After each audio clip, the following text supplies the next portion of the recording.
Hello நண்பர்களே, இன்றைக்கி காலையில் தெரிஞ்சவங்க ரிலேட்டிவ் காலேஜ் அட்மிஷனுக்காக சென்னை வந்திருந்தாங்க. ஸோ அங்கே போயிருந்தேன்.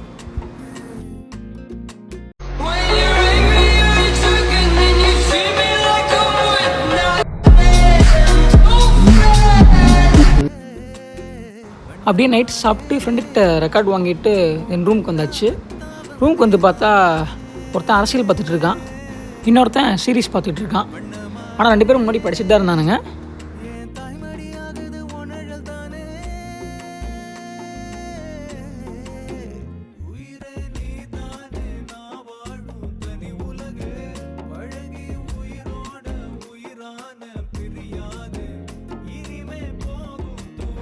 ஃப்ரெண்ட் ஒருத்தருக்கு பர்த்டே. ஸோ பர்த்டே பம்ப்ஸ்லாம் சிறப்பாக கொடுத்துட்டு கேக் வெட்டலான்னு எல்லாத்தையும் செட்டப் பண்ணிட்டு மேட்ச் பாக்ஸ் பார்த்தா காணோம். என் ஃப்ரெண்டு டார்ச் லைட்டே மேட்ச் பாக்ஸாக யூஸ் பண்ணிட்டான். நாளை சந்திப்போம்.